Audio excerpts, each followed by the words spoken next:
लोकसभा चुनाव में कोई भी चूक न हो, इसे लेकर अमित शाह पूरी तरह से चाक चौबंद व्यवस्था करने में जुटे हैं। इसी कड़ी में उनके बहुत सारे कार्यक्रम लगातार जनवरी के पहले सप्ताह तक प्रोजेक्टेड हैं। इसी कड़ी में वो पश्चिम बंगाल पहुंचे हैं, जहां पर कार्यकर्ताओं से मुलाकात हो रही है। केंद्रीय गृह मंत्री अमित शाह और बीजेपी के अध्यक्ष जेपी नड्डा सुबह सुबह बंगाल पहुंचे। कालीघाट स्थित मंदिर में पूजा अर्चना की, इसके बाद गुरुद्वारे जाकर मत्था टेका, अरदास की।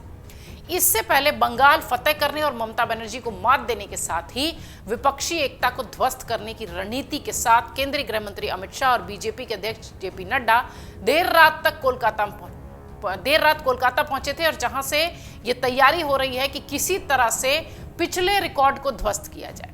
2 दिवसीय यात्रा के दौरान दोनों नेता बंगाल बीजेपी के वरिष्ठ नेताओं के साथ मिलेंगे, संगठनात्मक स्तर पर चर्चा होगी, बातचीत में हिस्सा लेंगे, कमियों और खामियों पर चर्चा होगी, लक्ष्य की प्राप्ति पर मंथन होगा।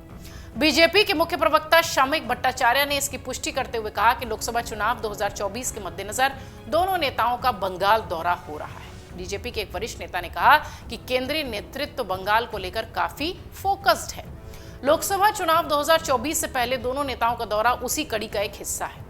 दोनों नेता बीजेपी नेताओं के साथ कई प्रमुख संगठनात्मक बैठक करने वाले हैं, तैयारियों का जायजा लेने वाले हैं। केंद्रीय नेतृत्व बंगाल बीजेपी नेताओं के साथ मिलकर 2024 की रणनीति बना रहा है। यह यात्रा इसलिए भी महत्वपूर्ण है क्योंकि राज्य और राष्ट्रीय स्तर पर विपक्षी दल बीजेपी से मुकाबला करने के लिए एक साथ आए हैं। ऐसा पहली बार हो रहा है कि दोनों नेता एक साथ दिखाई दे रहे हैं। केंद्रीय मंत्री अमित शाह पहले भी पश्चिम बंगाल में 35 से ज्यादा सीटें जीतने का लक्ष्य रख चुके हैं। आपको याद होगा कि पार्टी ने 2019 में 18 सीटें जीती थी और उस वक्त भी पार्टी ने सबसे जबरदस्त प्रदर्शन बंगाल की जमीन पर किया था, और माना यह जा रहा है कि इस बार यह लक्ष्य 35 से ऊपर सीटें जीतने का रखा गया है। इस यात्रा के दौरान इस टारगेट को कैसे हासिल किया जाएगा, इस पर मंथन होगा। एक एक सीट पर बात होगी, कमजोर कड़ियों को खोजकर उस पर काम करने पर बात होगी, पहाड़ को लेकर खास रणनीति बनाने पर चर्चा होगी। इधर पश्चिम बंगाल में बीजेपी आंतरिक कलह और दल बदलुओं से थोड़ा परेशान जरूर दिख रही है। सूत्र कह रहे हैं कि बैठकों में इस पर भी विचार होगा। ऐसे नेताओं की पहचान करने को कहा गया है जो कि ऐसा अंदेशा है कि वो दल बदल सकते हैं। आपको बता दें 2021 के विधानसभा चुनाव परिणामों की घोषणा के बाद आंतरिक कलह और दल बदल ने बीजेपी को परेशान कर दिया था। पूर्व केंद्रीय मंत्री बाबुल सुप्रियो, पार्टी सांसद अर्जुन सिंह, राष्ट्रीय उपाध्यक्ष मुकुल रॉय सहित 6 विधायक 2021 के विधानसभा चुनावों के बाद टीएमसी यानी तृणमूल कांग्रेस में जा मिले थे। सूत्र ये भी कह रहे हैं कि इस बार पार्टी की जो केंद्रीय नेतृत्व है वो बंगाल बीजेपी के वरिष्ठ नेताओं को एकजुट करने पर पूरी तरह से फोकस है। उनका टारगेट ये भी है कि एक भी विधायक छिटके ना।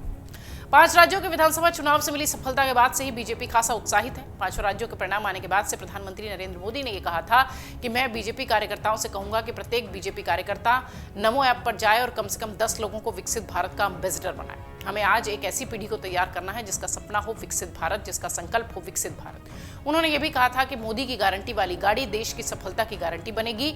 ये भी मोदी की गारंटी है। आपको एक बात और याद रखनी चाहिए कि जहां दूसरों से उम्मीद खत्म होती है वहां से मोदी की गारंटी शुरू होती है। इसके साथ ही उन्होंने कहा था कि आज की हैट्रिक ने 2024 की हैट्रिक की गारंटी दे दी है। यानी कि राजस्थान, मध्य प्रदेश और छत्तीसगढ़ प्रदेश में शानदार जीत के बाद से बीजेपी के उत्साह के साथ लोकसभा चुनाव की तैयारी भी चर्चा का केंद्र है।